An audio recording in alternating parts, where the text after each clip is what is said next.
Hello and welcome to another episode of the Omnibus Podcast, Minnesota's best source for political news inside and outside the Capitol.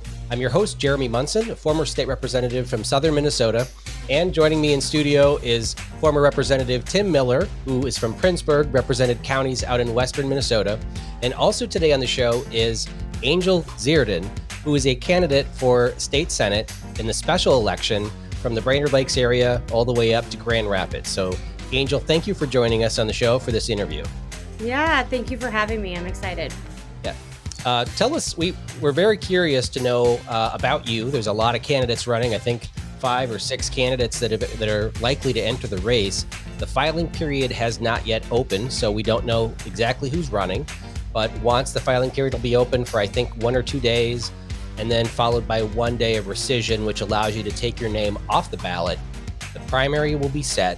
There's not going to be a GOP party endorsement. So the local Republican Party units have said they're not going to get involved with an endorsing convention to the frustration of some delegates. But this means it goes directly to primary. So anybody in Minnesota can vote in the primary, regardless of their party affiliation. You know, they are supposed to be limiting this to Republicans, but we have an open primary in the state. So there'll be very low voter turnout because it's not a normal election. The only reason to vote is for this election. It's the only thing that'll be on the ballot. So we invited you to the show to get to know you, who you are, and your history in politics. So give us a little background about who you are, where you grew up, and a little bit about your family. Yeah, politics has been in my DNA since I was young. When I was 13, I actually walked up to the governor of Alaska. I grew up in Alaska and told him why Al Gore was wrong and we needed to draw an Anwar. So, and my mom's looking at me like, I don't know who this child is, So I was also in Crosby Ironton my senior year, involved in the second longest teacher strike in Minnesota history. So that was my first I played a role in speaking to the representatives. Actually, Senator Paul Gazelka was a representative at the time, so he happened to be in the Deerwood Auditorium, all those years ago. But, it really goes back to, my mom, my sister, and my brother. We escaped from my very abusive father at the age of 5, lived in a domestic violence shelter. I was the first person in my family to ever go to college. I put myself through college. I had a baby in college. I graduated. I started a company in the medical device industry. I started drafting legislation when I started to understand the tax credit implications and advancement of technology. So really understanding how policy was affecting the industry. And that was 11 years ago. And so ever since then, every time I've ever seen a problem in anything that I've ever been doing in whether it's my industry or anything else, I've always associated that with what can I do policy-wise in order to advance what I'm doing, help the people that I'm working with, or help the people around me. So really, I've been through a lot in my life. And so I do see things from a very different lens, I think, that a lot of conservatives, because I honestly believe that there are a lot of people that believed in me and gave me a second chance. And I just don't think that Republicans talk about the opportunities we have to help people enough. And I think that's why sometimes there can be messaging about, oh, I'm not a Republican or I'm not Republican enough. And so I'm really here to run on, a moderate type campaign. I really do think that the average person these days is more in the middle than they are on the fringes. That's great, Angel. So kind of a toss-up question whenever someone's running. If you could just give us a brief, why are you deciding to run now? And what makes you distinct? I believe there's right now at least rumored to be as many as 5 candidates. Why should people vote? Why are you running? And why should people vote for you in this primary? Yeah, absolutely. So I was mayor. I actually never thought I would run for mayor. I think it was more of something that I saw kind of what was going on in the community and felt like I could bring new ideas, fresh perspective to local government. Super happy that I did. Local government's challenging. I mean, I think there's parts of it that are more challenging than being down at the Capitol. But I said from a young age, this is from a very young age. I even told my husband 2 weeks after he met me, I said, I'm going to run for office one day. So you better be ready because it's going to happen. And, after being mayor, I do plan to run for governor in 2030. That's something that I had said I was going to do, but I was going to take some time off, raise some kids. I'm pregnant with baby number 5, 8 months pregnant. Congratulations. Yep, last one. So we're done after this. But when I saw what had happened, Eichorn had actually jacketed a bill for me last year. And I've been working on legislation this session. And it's like, I'm already doing the job of a legislator in a sense. I'm bringing the ideas, I'm working with people across the aisle. Why not put myself in a position where I can actually do more than what I'm doing just on my own. And it wasn't a decision that I took lightly. Obviously, it was a family decision as well. But I honestly feel like we need someone down there who can work across aisles to get things done. It's not enough to say I'm conservative, I'm 2A, I'm pro-life, I'm all of these things that we all agree on, right? Lower taxes, help businesses. But if you can't get a bill across the finish line on the national level, state level, what job are you doing? And I feel like that's what we've seen in Minnesota is this lack of trust and bipartisanship between the two parties. And I honestly believe I am the person that could actually get things done because of my current relationships that I have already established at the Capitol. It's great. So you grew up in Alaska, but we chatted on the phone here before the podcast. Now, I graduated from Brainerd High School, which is in the district. You graduated from, was it Crosby Ironton? Is that where you went to school? And you also mentioned that you had family members who kind of went through the criminal justice system, and you understand some of the issues with that. Tim served on the Public Safety Committee. I don't think you were on Judiciary, but I wrote a bill about mental health and people that had traumatic brain injuries were falling through the cracks in the criminal justice system. People that have either veterans that had traumatic brain injuries, or a gal that I had worked with her father that had a stroke and had a brain issue that caused some lashing out, and ended up getting her putting in prison. Mhm. And tell me about your family history with criminal justice, and maybe some of the things you champion in St. Paul to address those issues with either drug addiction or criminal justice. Yeah, absolutely. And it's interesting that you even brought up mental health. So after we escaped from my father, my biological father, I was adopted by my stepdad at the age of 7, but I had lost track of that entire side of the family. I was born in Phoenix, so that I knew that side of the family was always in Arizona. And it wasn't until 2011 that I found my uncle online, and I ended up calling him at work. I mean, he hadn't seen me since I was 5 years old. And I had found out that my dad had been in federal prison for trying to rob a bank with a gun. Um, he actually was diagnosed with bipolar in prison, got on lithium, and when he got out, he was a completely different person. And so actually we had built a phone relationship for about 8 months, and then before I got to meet him again, he died in his sleep. But during that time, I had also found out that my 2 half brothers that had been left behind, they weren't my mom's. My dad had introduced him to drugs at 14 and 16 years old, and one had died of a drug overdose the night before his wedding in Chicago, and the other was in federal prison for drug dealing in Phoenix. So, I came into it going, well, I feel very lucky that I was not put in that position. And so I think what happens is that, we have to be able to break cycles, and it is hard to break cycles.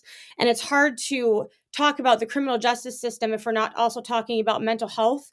But also, I sit on the board of Lakes Area Restorative Justice Program, and we focus our attention on youth to keep kids out of the system in the Brainerd Lakes area. And it is something that I feel very strongly about. I also think that, restorative justice is a very, very crucial part of the crime, the entire breadth of crime that we talk about, again, but so is mental health. And so, when it comes down to being hard on crime, I'm also for that. I was a part of a bill that just passed both the House and the Senate. Assistant County Prosecutor Sebastian Mesa, very, very close friend of mine, him and his wife, he had told me about the fact that he could not prosecute people who are exposing their children to fentanyl. And he can only prosecute them as a gross misdemeanor and not a felony because that wasn't yet updated in law. And I said, well, here's how you need to do this. You need to contact Krista Knudsen, Utke. I said, here, tell them what, I told him, here's how you need to do this. And now there's a really good chance it's bipartisan. Krista Knudsen's carrying the House, Utke's carrying the Senate. And now there's a really good chance that it could get passed this session.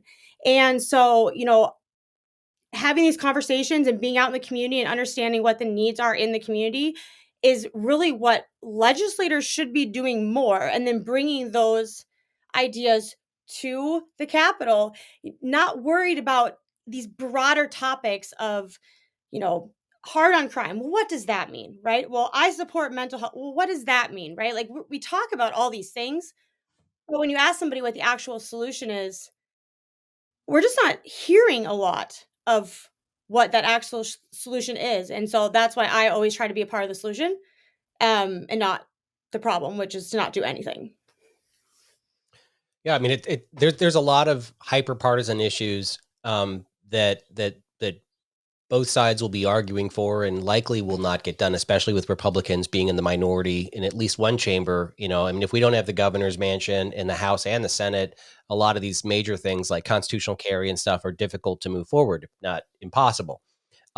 Working on issues in the middle it always sounds like a great idea. The problem in my experience is that when you have a really good bipartisan issue, like my mental health bill that was bipartisan, and that whenever they have a really good bipartisan issue, they wrap it with the party in the majority wraps that issue with layer upon layer upon layer of hyper partisan legislation, so much until the minority party finds it so distasteful that they won't vote for it, and then they peel off one layer until it can pass. And so you have this good bill that's really hard to say that you were part of it because a lot of this other crap was attached to it. And that's how politics works in State Hall. Yeah, every time. And the funniest part about the situation with this current bill, and Sebastian Mesa, he's a Democrat, right? And the fact is that it was carried by Republicans, right? Because he lives in and we laugh because I told him, I was like, you should have told them you were a Democrat when you were testifying, because the response from some of the Democrats didn't make sense, but it almost felt like they supported, but they had to throw in these other things that, why they would be against it, or ask, interesting questions that maybe weren't. It's almost like we can't just all say, wow, this is a good bill. Yeah, I was actually part of a bill. It was a Democrat driven bill. A good friend of mine, Representative Julie Sandstead, who's up in that area. She's in Hibbing. And it was very simply, you're talking about fentanyl, and she just made fentanyl, the delivery and sale of fentanyl, a felony. Right. Really all it did. Right. And it got killed. I was actually as Jeremy said, I was in public safety. And long story short, because this is your interview, not mine. No, I love it. I love it. I was put on well, we can talk about it actually afterwards. Real conversations. Like, we're talking about real things here. Oh, but I can probably help you with this fentanyl bill and help you understand the Democrats here, because the Democrats put me on their conference committee as the lone Republican. Cool story behind it. But again, this is your interview. But I was in the room, and the reason why they would not pass that bill and why they might run some interference on yours is in criminal law, when it comes to drugs, the statistics show that if you start criminalizing something, there's a disproportionate number of African Americans who are convicted, and so they aren't going to touch a fentanyl. Marijuana is probably the biggest thing that you can relate that to. So the crazy thing is that then you don't pass anything with fentanyl, and so I applaud you for, this is real legislating that you're talking about. I can tell that you have experience, because you do. You come in and say, we need to be tough on crime. Like you said, well, what does that look like? Yeah, what does that look like? Well, this is a very practical thing. If someone has fentanyl, you're going to have to restate it because I'm going to say it wrong, but as in the presence of their child, right, and there's not really a crime for it, there's nobody that everyone goes, that's just absolutely insane. So I applaud you with that. And for the people that are watching, this is where the legislating, it's always difficult to tell people back home, especially during a campaign, what legislating has to be. And I think you've shown some good examples and have some good insight into how you really get things worked through at the Capitol. Right. And I this is where I really want to make this clear, and I will when we debate, because again, people ask me like, well, how do you do this? You're taxed. You are allowed to go and bring ideas to your legislators. Legislators, and what I think is funny, right? Their name is on the bill, but it's not really their bill, right? They're not the experts in all of these different areas. They rely on their constituents to come to them, right? To share with them the problems, to bring them the solutions, right? They rely on that. But the problem is that when you have legislators who are not representing everyone, right? You don't just represent Republicans or Democrats in your district, you represent everybody. You alienate the other party from being able to feel like they can come and talk to you about legislation that matters to them, that is important in their community, stuff that they're seeing. I look at the Brainerd Lakes area, and it's like I also sit on the board of the women's shelter, the domestic violence shelter. And you look at the federal level OJP cuts, right? We look at all the cuts that are going to be happening. Well, then I would distill that all the way down to the local level. We're talking about the shelter losing 20% of their, what they expected to get for funding. Those are real dollars affecting real people. Restorative justice is the same thing. Farm to table, the same thing. The shelters, the same thing. And we all look at politics on this more macro level instead of really going, okay, what's really going on in our community and how are these policies truly affecting that community? So in response to that, I had brought a legislator on the other side of the aisle. I actually will bring one to another legislator on the other side of the aisle in DC. But one of my solutions to addressing some of the federal cuts is we actually put a housing program together, a workforce housing income tax credit program. Basically, you can direct your state taxes that you owe into a workforce housing project. So basically, you're deciding where you want your tax dollars to go. And I love this bill. I mean, I heard about it, and I'm actually developing an 81 unit workforce housing development in Baxter, dedicating 4 in-home childcare units to that, which has never been done. And the issue really lies in the fact that, we're not looking at being creative. And when we are creative, how can we then take that model and apply it somewhere else? So I said, well, why don't we take that model and look at doing that for our shelters, our food shelf? Why don't we allow people to direct their state what they owe to the shelter, and then they get that 85% return. So that was a suggestion that I had just brought forth just a couple weeks ago. So, I think that that's where we get politics wrong, because we argue one side or the other, but we're not really looking at the actual issues in our community. And unfortunately, in rural Minnesota, it is very challenging because, like you said, with the person who brought forth the bill with the fentanyl, I won't bring certain bills to Republicans because I know that you can have 2 bills that say the exact same thing. And if a Republican is the author and a Democrat is the author, they're going to be looked at as completely different bills, and they may not be at all. So you have to be strategic when you are bringing ideas forward, when you are lobbying. And so when you have legislators that are not willing to do what needs to be done to do things for their district, the district will suffer, and then nothing will get done. And when nothing gets done, why do we keep, electing the same people into office? That's you make some very, very good points. And as one of the more conservative legislators in the Minnesota House, I had Democrats come up to me and talk about why wouldn't this bill be introduced? And I'd say, well, I'll write the bill for you. And they're like, well, but you don't believe in this. And it's like, it's my job to help you get legislation passed, or at least introduce and walk you through the process. And I have written bills for Democrats on issues that I don't support, but I'm not going to put my name on it, and I'm not going to introduce it as my bill. Yeah. But I pair them with a Democrat who I think is best positioned to advocate for them because they're on the right committee, because Yep. that's an issue they care about. And even to this day, I'm not in I haven't been in office for 2 years. I get phone calls almost every week Can you from, help me? yeah, I Yeah. want to do this issue, Yeah. and they might say, hey, here's this, hardcore conservative. Do you think they would carry the bill? And I said, well, they probably would, but they won't get it through. So here's the person you need to talk to.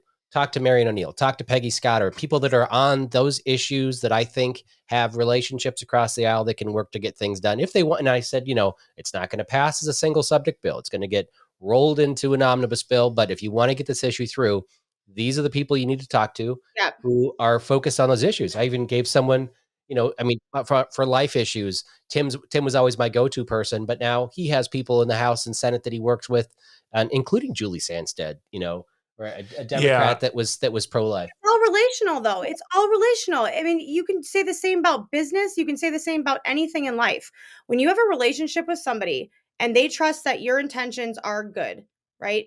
They will be more inclined to work with you. But if you are not open to having relationships with people whom you disagree, actually, Condoleezza Rice said it best. She said, consensus is formed upon the backs of those who disagree, right? I mean, that's how diplomacy, why she was so successful with diplomacy. And she was basically sisters with Madeleine Albright, right? They called each other sisters. They were in two separate parties, but they had the same mentality of like, this is how you get stuff done. This is how you become diplomatic. Why are Republicans not talking about this? Everyone said, Angel, moderate's never going to win this district. I don't believe that. I think that most people are ready for people who are going to do exactly what we're talking about. But I've never heard of a single Republican talk about it in a campaign. So it's very interesting to me to, come into this and say, you know what, I'm going to talk about the things that I actually think we should talk about, but I know this stuff works. It works. Right. I think the fault is, Angel, that you are too honest in your campaign. Tim and I have been in St. Paul, and we have witnessed campaign speeches. I sat, and I'm in a deep Republican district, and I watched my former state senator occasionally would come to BPOU meetings, but usually just a big convention, and she'd give a rip-roaring conservative speech, touch on all the Fox News talking points, but I know her record in St. Paul was not conservative. And if she had given an honest speech in the campaign, she probably wouldn't have won a primary if she was challenged in a primary. We have to start calling out the BS, right? And if we don't, right, we are going to be sitting in this position 20 years from now. We have to start having these honest conversations. And you know what? I feel like I said to myself, I'm going to come into this and run my campaign. And if I lose because I ran the campaign that I believed in, and I said the things that I know are true, because I deal with it every day that you guys also know are true, I can live with losing. But this isn't about the short-term gain of this Senate seat. First of all, when you said, if I'm going to run my campaign, it's going to be the way I run it, and I can live with myself, win or lose. That's the attitude that I had. I went in and beat my first term. I beat a Democrat in a Democrat seat that had been Democrat for over 30 years. And I just said, I'm going to be honest with people and straightforward. That authenticity is what's appealing to people. We're dealing with some party political issues right now where people are saying this, but they really mean this. Yeah. And people are reading through that. So I applaud you in your authenticity. People will really appreciate honesty. I think that in a primary campaign, it's going to be just these conservative issues. You check the box saying that you're pro-life, you're pro-gun, you're for limited government, you've run businesses and understand you want limited government, less taxes, less regulations. Everybody's going to agree on that. You have talked about how you've worked on legislation with existing legislators on both sides of the aisle on some smaller issues, because in addition to all the big conservative stances that aren't going to, be passed under Governor Walz, you do have to legislate on some issues. And there's conservatives out there that say don't talk to Democrats, relationships are BS, you're not there to make friends. They tell them not to sign on Democratic bills in their freshman session. Well, I would, yeah, and I would say that I understand that you want to reach across the aisle and sign on to Democrat bills. The problem is the legislative process. I signed onto a bill from Aisha Gomez that wants to eliminate the requirement that eyelash extension applicators have to have a license. Okay, sounds great. Yeah, I'm against all these regulations. Let these people put eyelashes on without a license. And then it goes to committee, and then they amend the bill to add a whole bunch of crap from the left. Right. And then I don't get notified until people start calling me saying, why are you on a bill to increase abortions? I'm like, what are you talking about? Yeah. Oh, well, they removed the license requirement for nurses to do abortions, and now that's on this bill. So that's one of the reasons why you may be cautious about signing onto a bill. Even if you Correct. remove your name was on that bill. Right. So These are honest conversations that we should be having, right? I mean, people need to understand the process. And I don't think that people understand. Most people don't even know let's start from the basic, BPOU. Most people don't even know what that is, right? They don't know how somebody gets an R or a D next to their name. They just know that when they show up, these are the two candidates to vote for, right? Now take that one step further and go back to the legislative process. Most people have no idea what that looks like, right? So they don't know that these are things that happen behind closed doors. They don't know that things are changed. And then, and that's why I think the honesty in the campaign and the honesty about what's actually going on in St. Paul needs to be talked about more, so people are educated. Because if you're educated, you're going to understand that more so than just hearing what you hear online. And again, when I was going to run this campaign and run it honestly, it was to tell people the truth about my experiences, and hopefully others will come forward to do the same. People need to know the truth, and this is not just about us against the Democrats.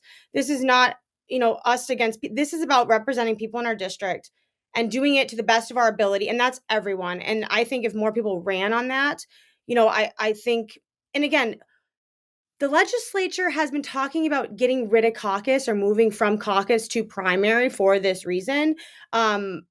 It's been, bills have been put forth, but it hurts Republicans more than Democrats. So Democrats have been a little bit more reluctant to do that. But, I really do think that honesty is the best policy. And the more people know, I mean, knowledge is power. And I want people to know, hey, you can make a difference too. Bring me your ideas. Tell me what's going on. One of the big issues in your district, whether you like it or not, is going to be mining. And I believe the senator in your district is automatically part of the IRRB, right? That's my understanding on it, based on an article that I read. So for those listening, that is I don't even know what it stands for. Yeah, why would you? Do you know what the IRRB stands for? Because I don't know the acronym, but I am familiar with mining in our district. It's the mining rehabilitation. I mean, just get it up here. Yeah, we're going to bring it up now. The German looks at me. Do you know what IRRB stands for? We just always call it IRRB. Acronym. It's an Iron Range fund. It's the Iron Range Resources and Rehabilitation Board. Thank you. And it's basically a group of legislators and other local officials that decide what the focus should be for the mission on restoring mining, protecting mining. Obviously, well, I'm going to say obviously, what your position on private unions, and what would be your plan to advocate for the mines if you're in the legislature? Right. Well, in our district, we have one. It's Emily. It's an Emily, and it's very early on in the process. And actually, I was just on the phone with my friend Julie Lucas, who is the executive director for Mining Minnesota. And so I have, we have conversations about what's actually going on within mining. She will tell you, and just like I have said, mining takes bipartisanship. 100%. If you don't have bipartisanship, you are not going to be able to get bills across the aisle. One of the issues, and I know that Heinzman had a permitting reform bill that had just gone through the House here not too long ago. One of the issues with mining is that you have the other side that is their concern is the environment, right? So you got pro mining for all these reasons. You got the environment for all these reasons. And there's just not a lot of coming together. It's just insinuation of, well, you're trying to lower standards, right? You're trying to lower standards if you're not doing the permitting reform or if you're trying to push through these things. I mean, Pete Stauber, he obviously supports mining. I support mining. I also, it has to be done in a safe way for the environment. But if he can't get the state senators to also get on board with his bill to get Twin City leases back, then it doesn't go anywhere, right? So even in mining, you have to have bipartisanship. And again, when you look at some of, Hauschild, I have a lot of respect for Senator Hauschild. I think he has brilliant bills. Actually, him and I had a very similar bill last year in education. He gets it. He supports mining, but some of his Democratic colleagues are absolutely against it. They won't touch it. They won't look at it. They won't do anything because they automatically assume that it lowers standards. So with mining, It's the same answer, right? I can't do anything unless I'm able to work across the aisles and say, okay, I understand where your concern is. What can I do within this to, you know, make that concern go away? And until they trust you to sit down and have those conversations, we're not going to get very far in mining. Okay. What are the questions you have, Tim, that are important for the voters of the district? Well, so you're getting so good and specific. I hate to broaden it, but I'm going to do that. I represented a deep rural Western Minnesota. Jeremy did too. I was like, my biggest town was 5,000 and I had 28 towns, cities, and I think 26 incorporated and 2 unincorporated in my district. All had Probably. different cultures, huh? All had different things Yeah. they needed. And so in St. Paul, one of the challenges that you face, it isn't on every bill, it isn't all the time, but there is definitely St. Paul is very urban centric. It has a lot to do with they're just closer, and there's a lot of them there. But bringing the voice for rural Minnesota, particularly, I mean, the easy ones are, I don't want to say easy, but farming or mining, like we get that. That's a rural subject. But there's healthcare issues that Yes. are different for rural Minnesota than they are for the suburbs, but the legislation tends to drive towards the urban or suburban sort of thing. So why don't you give us just a little taste of how you will bring the rural Minnesota issues that might be universal across the state, but specific to greater Minnesota. What will you do to bring that to St. Paul? Well, it's interesting because I was just one of the issues that faces rural Minnesota is getting to your appointments. There's a lot of elderly, the Medicare Advantage plan does actually cover rides, Medicare does not. And so that is a huge issue for people. And it's been talked about, by the county a lot. One of our county commissioners, John Lubke, he has tried to work on this to really, see what solutions are out there. But again, we don't hear about this at the Capitol. We don't hear about these specific things within healthcare. I was on the phone with a Democratic senator again last week, and she had told me about a hospital that they weren't getting anywhere with their Republican legislators, and they went to her and said, hey, can you help us? Our hospital is going to close. Right? Like we need you to sign this bond. We need this money unless this hospital is going to close. And all of a sudden we've, limited access to healthcare in rural Minnesota.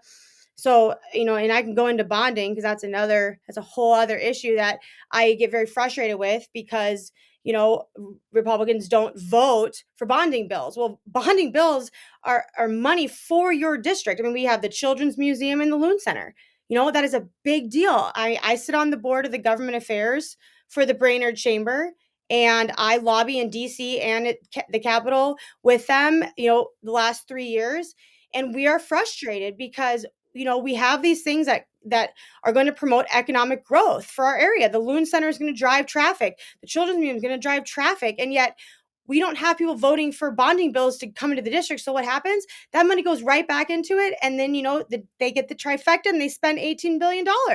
Well, we lost our opportunity to have millions of dollars into our district. So, and I think it's hard because they don't want to vote for it because of all of the implications of voting for it, right? Taking the money, spending the money. And then their voters think that, you shouldn't be spending money. You shouldn't be doing that. But there are real implications to not supporting bonding and bringing money and dollars to support hospital systems. So I have to push back a little bit on that because one of the reasons why Republicans have a harder time voting for bonding, and believe me, there are a lot of Republicans that vote for bonding, but some of the Republicans, like me, have a hard time with bonding because, like Tim said, I represented 22 different towns in my district. Yeah. And when Lake Crystal, which is my closest town, wanted $400,000 for an air conditioner for their indoor aquatic center, and why is it fair that the 20 other towns in my district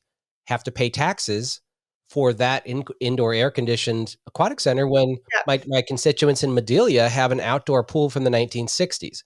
Like there are so many of these projects that should be indoor. In fact, the Loon Center in the Corn Museum, in the Jolly Green Giant Museum were frequently things that I brought up as why the hell should all of the state taxpayers take out the credit card and pay all this money for these things? And when you do bonding, it isn't just, your loan center could be paid for with local dollars, but when you put it in the bonding bill, then it has to be prevailing wage, union. You have to pick minority run companies, and there's taxes. There's an increase in interest rates, and believe me, bonding isn't cheap anymore with the higher interest rates. So you're growing government, you're forcing all taxpayers, and then it becomes, at the core of bonding, like I talked about earlier, wastewater, transportation, some important stuff. Yep. Then they start tacking on votes and say, hey, Heinzman, how can we get you to vote for this bill?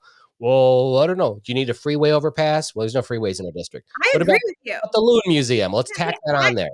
You know what? There's a lot of everything that you just said I agree with. And that's why politics isn't black and white, right? That's why it's not black and white, because there's all of these other things that go into it.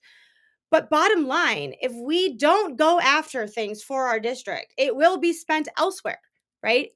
And we don't ever know who's going to be in the majority or the minority. So there is a balance, in my opinion, on balancing that out. I'm not saying it's so straightforward, but traditionally, we have not had support in rural Minnesota. And the whole prevailing wage thing, I'll even take that a step further, because I had made a suggestion. Actually, I am getting a bill drafted right now. I will have it in 10 days. It will not be in this session, but I will have it.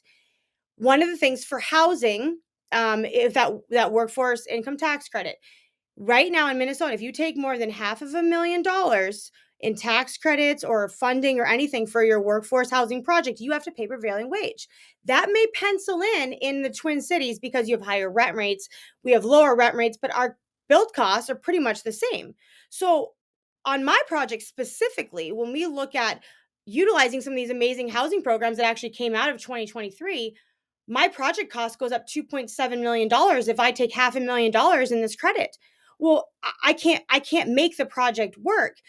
And the issue is nobody wants to touch the unions, right? Nobody wants to touch labor. I'm not against unions in this. I think, again, there's a broader topic of when we're talking about unions and workers, and people do deserve to get paid what they're worth. I agree with that 100%. But we have to, again, how are we going to change that if we can't bring the unions to the table, the Democrats to the table, the Republicans to the table? And I was working on it with Democrats, but they're skittish about these topics again.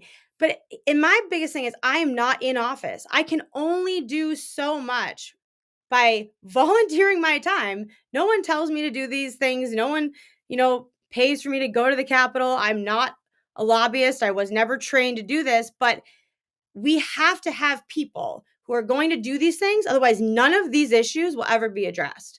So I agree 100% on the bonding side of it. I agree with you. Interest rates, there's a fairness to it. Life isn't fair either, right? But I'll be honest, our district, if you look at the history of our district, we don't get anything. We don't. And so I think people are a little tired of not getting anything when we have such a strong need. Okay, that's fair. That's fair enough. Is there anything you've done a great job of explaining a lot of things, so I hate to almost ask a question because I might force you to repeat something you already said. I think the content was good, but what are we not bringing to the table when you walk away from this interview and you watch this video later? What else do you want to say? Like, what do you want to say? Nobody will tell me what to do. Nobody will tell me what bills I can sign on to, what I can't sign on to. I know what needs to be done in order to get things done. Like I said, it is not enough to be pro-life, to a lower tax. It's not enough to have all of these talking points if you don't have the solutions. And if there's one thing about me in how I grew up, right? I bought my first car in cash at 16. I was the youngest nursing assistant at Cuyuna Range Medical Center. I didn't have anyone to help me. So I had to figure out solutions to go to college, to raise my daughter. I never got child support. I never was on assistance. I got 2 jobs. Like, that's how I did it. So for me, when I look at everything that I do in politics, I'm looking for solutions, right? I'm looking for people who, if I need to go knock on your door and say, I genuinely need your help.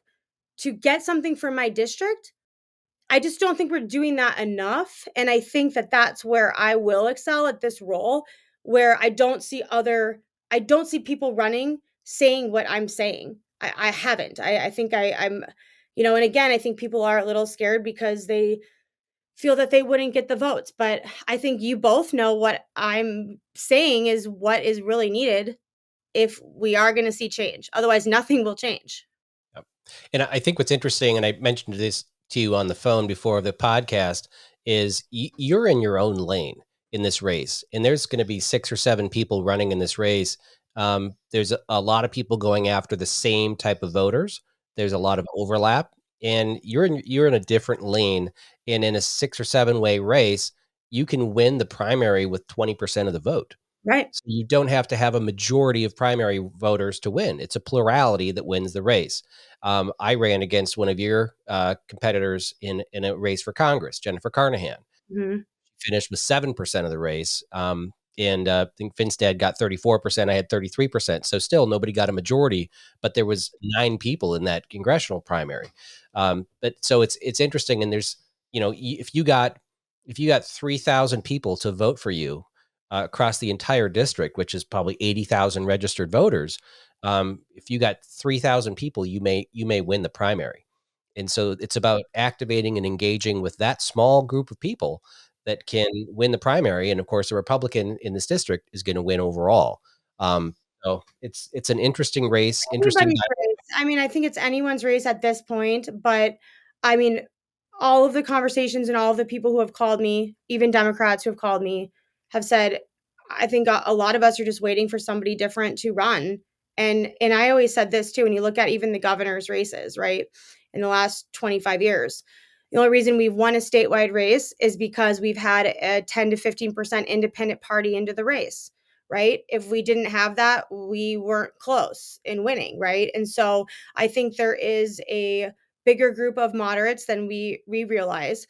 But, we have a 60% turnout on the governor's race, and we, lose by 200,000 votes every single time. Well, what happened to the other 2 million people in the state of Minnesota?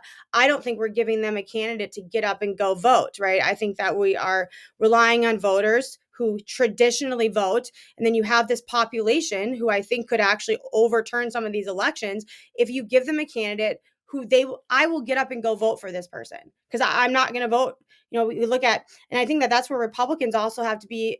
We got to be honest with ourselves. Look at the climate in Minnesota. We have to be honest with our climate. We have a purple climate. Whether we like it or not, that is how it's been for a very long time. And I don't think that we're honest about what that looks like.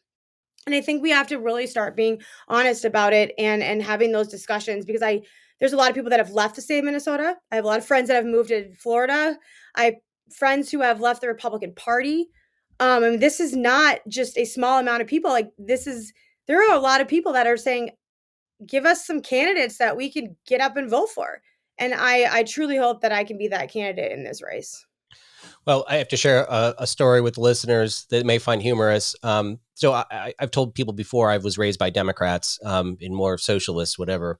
And so when I was in your seat, where my state rep Tony Cornish had resigned because of sexual harassment allegations, and so there was a very quick endorsement primary in general election. We have a lot of mail-in ballot districts in my area, so it was a really complex race. But Josh Heinzman came down to door knock for me, and when I won the primary, and I said I grew up in Brainerd. My parents live up on Aaron's Hill, and he said, no, not on Aaron, not at the very top. And I said, yeah, highest point in the county. And he said, no, there's a Democrat up there. He chased me off the property. He was so mad. I said, yeah, that was probably my dad. So my parents were very, very big Democrats, and Bernie Sanders supporters. My mom probably would never vote for a Republican, but she might change her mind. vote for you. Maybe she'll change her mind, and I do want to address, what I found funny and what the comments that was under your post is that you had heard I was a Democrat, right? And there have been 3 people who have come after me for supporting Jen Schultz in the last election. First off, I invited Jen Schultz to come speak to our chamber. She's highly intelligent. She is really brilliant at healthcare reform. There are just things about her that I truly admire, and we are friends. And I introduced Pete Stauber at the CD8 convention. I was asked to, when he ran his second term. And the problem is that when I look at people in politics and I say, okay, you've been in office for how many years? You haven't had anything, come across the finish line. Maybe it is time to give someone else a shot, right? And I think that that's where, I got myself in trouble by publicly endorsing somebody who was on the other side. But I don't I don't agree with Jennifer on everything, and I don't agree with Pete on everything, and and vice versa. But I do think that we need to stop looking at other Republicans who think differently, and just because they voted for somebody else or endorsed somebody else or view something differently, that all of a sudden that they're a Democrat, or because they want to help the homeless, or care about housing or care about kids, that all of a sudden those are Democratic issues. And I think that that's where Republicans, we tend to eat our own, and we do a pretty good job of it. I can say that. But I think we really just need to get away from that as Republicans, and just understand that, in my generation especially, we're going to have different views, than the older generation, and no different than my daughter who's 16. She's going to see the world very differently as well. So I think that as Republicans, we really need to start saying, okay, we'll take you in the Republican Party even if you see things differently than I do. And I've just not yet seen that in a way that I think is on a broad scope. So again, I hope that me running, despite whether I lose or win, opens the door, starts the conversation, and Republicans again are just be honest about what our climate is, because it is what it is. And it's not changing. So if it's not changing, then maybe it's time that we should change ourselves. Okay. Well, that sounds great. I might have to unblock my mom from my Facebook page so she can watch the interview. You give me her name and I'll send it to her. I'll go door knocker. That's great. Well, thank you very much for doing the interview, and we're going to share it on the Facebook page and put it on the podcast sites as well, YouTube. Hey, so I'll join your podcast as a interviewer sometime. I think us three would have a great time having some conversations about what's going on down there. So yeah. Well, very good to meet you, and good luck in the race. It's going to be a fast election. I just want to reiterate for people, if you go to angelforsenate.com, that's your page, so angelforsenate.com, and your phone number is right on there, as well as your email, so that they can reach out for supporting you, helping you get out the word, and even donating to your campaign right on the page. So thank you very much, Angel, for joining us. Thanks, Angel. Thank you for the conversation, guys. I had a great time. Okay, and thank you for the listeners for joining for another hour of the Omnibus Podcast, where all subjects are germane. I'll pull up my pocket version here. 1,000-page omnibus bills that nobody knows what's in it.